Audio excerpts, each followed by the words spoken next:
अस्सलाम वालेकुम बच्चों। जी मेरे नन्हे मुन्ने प्यारे प्यारे दोस्त, कैसे हैं? ठीक ठाक है, मज़े से हैं? Very good. फ्रेश फ्रेश से लग रहे हैं। खाना खाया था, नाश्ता कर लिया था? वेरी गुड, अच्छे से किया था, ख़त्म कर लिया था, डांट वाट तो नहीं पड़ी फिर?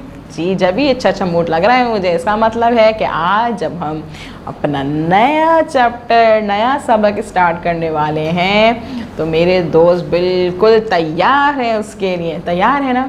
चलें जी, हम अपना नया सबक स्टार्ट करते हैं, शुरू करते हैं। लेकिन उसकी आगाज़ से पहले, उसकी शुरुआत से पहले हम क्या करते हैं बताइए? क्या हम फ़ौरन ही अपना चैप्टर स्टार्ट कर लें? नहीं ना, हम अपना सबक स्टार्ट नहीं करते, अपना सबक शुरू नहीं करते। क्यों नहीं करते?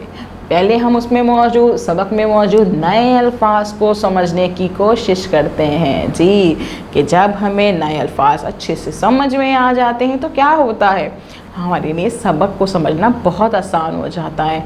हम ये समझ पाते हैं कि भाई सबक में क्या बताया जा रहा है ना भाई?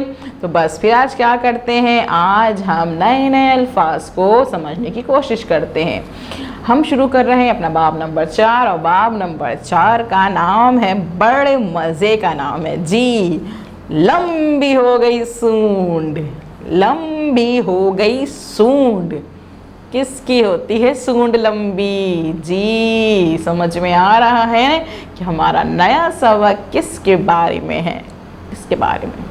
हाथी के बारे में। जी अभी नहीं पढ़ेंगे भाई, कल पढ़ेंगे। अभी नए अल्फाज तो समझ लें आराम से, कल कल कल पढ़ेंगे हम। जी नया सबक हम कल शुरू करेंगे, आज नए अल्फाज पढ़ लेते हैं ताकि सही से समझ में आ जाए। अगर मैं आज आपको कहानी सुना दूंगी तो फिर कल क्या होगा कि आपको वो कहानी सही से समझ में नहीं आएगी, कि नए अल्फाज जो हैं वो समझ में नहीं आएंगे ना आपको। आज हम समझ लेंगे, कल कहानी शुरू करेंगे, ठीक है? चलें जी, इसमें जब नया लफ्ज़ मौजूद है शौक। शौक शौक शौक का मतलब क्या होता है? कोई ख्वाहिश होती है आपकी। जी जैसे कि आपको किस चीज़ का ज़्यादा शौक़ है? बहुत से बच्चों को क्या होता है कि तमाम बच्चों की ये ख्वाहिश होती है कि उनके पास बहुत सारे खिलौने हों, उनको खिलौनों का शौक़ होता है। इनकी ख्वाहिश जो होती है कि मेरे पास बहुत सारे खिलौने हों। किसी को होता है कि मेरे पास बहुत सारी आइसक्रीम्स हों, किसी के पास ये शौक़ होता है कि भाई मेरे पास बहुत ज़्यादा किताबें हों, कहानियों की किताबें मौजूद हों। किसी को कलर करने का बहुत शौक़ होता है। तो इसको क्या कहते हैं? जो किसी की ख्वाहिश होती है, जो उसे बहुत मज़ा आता है वो काम करने को, उसे हम कहते हैं शौक़। जी इसे कहते हैं हम शौक़। इसके हम जुमले बनाएं अगर तो क्या हो सकता है जुमला भाई? हिना को किताब पढ़ने का बहुत शौक़ है। हिना को किताब पढ़ने का बहुत शौक़ है। या फिर हम इसका जुमला बना सकते हैं कि मुझे क्रिकेट खेलने का बहुत शौक़ है। मुझे क्रिकेट खेलने का बहुत शौक़ है। आप भी जुमले बना सकते हैं जी कि मेरे दोस्त को कहानी सुनने का बहुत शौक़ है। जी है ना? इसी तरह से ये 3-4 जुमले हमारे पास मौजूद हैं। इन 3 जुमलों में से आप कोई भी जुमला अपनी किताब में लिख लीजिए, ठीक है जी? आप कोई भी जुमला अपनी किताब पे लिख लीजिए और किताब पे लिखने के बाद क्या करेंगे, कॉपी पे लिखेंगे। एक कोई जुमला चाहे तो ये लिख लें, चाहे कोई अपनी मर्जी से लिख लें, कोई भी बना ले, कोई मसला नहीं है, ठीक है जी? दूसरा है पूछना। पूछना क्या होता है जी? कई आपको कोई चीज़ समझ में नहीं आ रही है तो फिर क्या करते हैं, आप उसका जवाब पूछना चाह रहे होते हैं। भाई ये क्यों हुआ, ये कैसे हुआ, ये कब हुआ, ये क्या है? ये होता है पूछना। पूछना बहुत अच्छी बात होती है। जब जहन में कोई सवाल आए तो फ़ौरन इसका जवाब जानने की कोशिश करनी चाहिए। इससे कहानी में जो है आपने क्या करना है, सवालों के जवाब पूछने हैं। जी आपको नज़र आ रहा है कि सवाल, इस कहानी में बहुत ज़्यादा सवाल पूछे जा रहे हैं, तो सवाल पूछना बहुत अच्छी बात होती है ना भाई?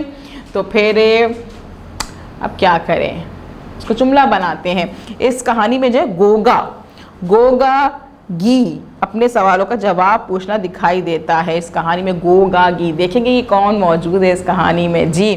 तो इसका जुमला बनाते हैं। इसका जुमला बनाते हैं, क्या बनाए भाई जुमला? सवाल पूछना बहुत अच्छी बात है। सवाल पूछना बहुत अच्छी बात है। हमारे पास ये जुमला हो सकता है। दूसरा जुमला क्या हो सकता है? रानिया ने अपनी टीचर से सवाल किया। नहीं, सवाल पूछा जी। रानिया ने अपनी टीचर से सवाल पूछा। Very good. मुझे आपसे पूछना है कि आप कैसे हैं। मुझे आपसे पूछना है कि आप कैसे हैं। जी। अब आप इन तीनों में से कोई भी जुमला अपनी किताब पे लिख लीजिए, अपनी कॉपी पे लिख लीजिए। सूंड, सूंड क्या होती है भाई? जी, हाथी की लंबी नाक, हाथी की लंबी नाक को सूंड कहते हैं ना भाई। तो अब क्या होता है, उसको जुमला बनाते हैं, हम बनाते हैं कि हाथी की सूंड बहुत लंबी होती है, हाथी की सूंड बहुत लंबी होती है, हाथी की लंबी नाक को सूंड कहते हैं। हाँ, हाथी की लंबी नाक को सूंड कहते हैं जी। और इसके बाद आप में से कोई भी एक जुमला अपनी कॉपी पे लिख लीजिए। डांटा, झड़कना, जी, झड़का, डांटा, झड़का। जब बच्चे क्लास में शोर करते हैं इन्हें डांटा जाता है, इस डांटने को झड़कना कहते हैं जी। जब शोर करेंगी तो डांट तो पड़ेगी, है ना भाई। चलें जी, अब इसका हम जुमला बनाते हैं कि अम्मी ने अली को ज़ोर से डांटा। जी, अम्मी ने अली को ज़ोर से डांटा। जब बच्चे क्लास में शोर करते हैं तो मिस ने बच्चों को डांटा, या बच्चे जब क्लास में शोर करते हैं तो उन्हें डांटा जाता है। ये भी जुमला हो गया, ठीक है ना। इनमें से कोई भी एक जुमला आप अपनी कॉपी पे लिख लीजिए। तरीका, तरीका, तरीका मतलब रोशन, रोशन।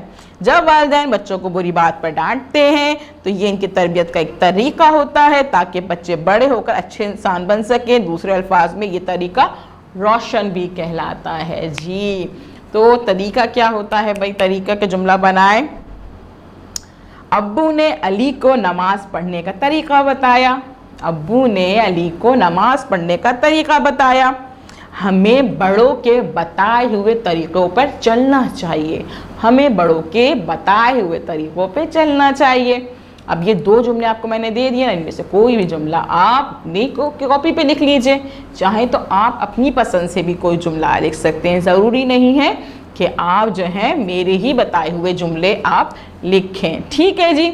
अब क्या करना है, आपने इस वीडियो को बार बार देखना है, बार बार देखना है, ताकि आपको अच्छे से समझ में आ जाए कि नए अल्फाज क्या थे, इनके मतलब क्या थे, इनको कैसे जुमलों में इस्तेमाल किया जाता है ना भाई।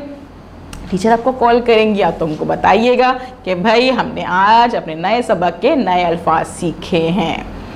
कल हम मिलेंगे नए काम के साथ। अल्लाह हाफ़िज़।